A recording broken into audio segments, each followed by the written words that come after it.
marka xaasidnimo la yiraahdo Faisal tusaale yaran ku siinaya maalin dhaweeto waxaa jirtay in nin wariye ah dhinacana musaacadada ka shaqeeya oo ina coldoon oo Muqdisho ka yimid mar alla markuu ka soo degay Hargeysa waa la xiray anigu toogal leh aawad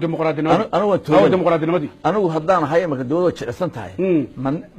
war carruurta yaryar oo ka koow yahay waxaan dalkan loo soo maray iyo wixii farmaajo iyo qayrka ku sameeyay Soomaaliya laakiin wuxuu sameeyay isagu Muqdisho tagay wuxuu ka sheekeeyay wixii dhacay manaka farmaajo oo heesay haye hees ama too qaaday laakiin aawad dimuqraadiyadii oo ice ninka ice soo lama xir ice maya dimuqraadiyadii aaway ninkani waa nin dhalinyaro waa nin Soomaaliya oo saacida dadka soo halkan ma joogto xogaa waxay noqotay culays security waxay khatar ku haya waan xirina laakiin security waxa weeye anu horta ma aqaano haye laakiin kaas red line buu galay laakiin security-ga coldoon kuma aha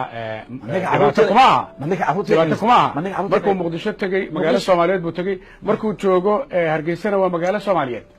waxaan ku ogaa waxaad moodaa halka culays inay taariikhdaas Soomaaliya markay Soomaali noqonaysaa oo markaan is ogolaano oo dal lahay laba dal oo walaalahay oo Djibouti nahay markaan is ogolaano ayuu tagi doonaa laakiin ninka maanta intuu tagay ka soo heesay farmaajo oo aqoonin historically oo waxa halkan nabadan uu haysto moodiyay inay ku timi uun isaal laakiin xoogaala way waa nin wariye waa nin magac leh waa nin samadoona waa nin wanaagsan carruurta imka Ingiriisku ayar ma oga wixii markii dagaalkii labaad adduunka intii Ingiriis ka dhimatay iyo halka loo soo maray Yurub maanta Yurub ta qurux badan kuwa iyaguna way ilowsho dhooyino nolosha ku nool iyo nabadgelyada manika caankii nagu daa laakiin halagow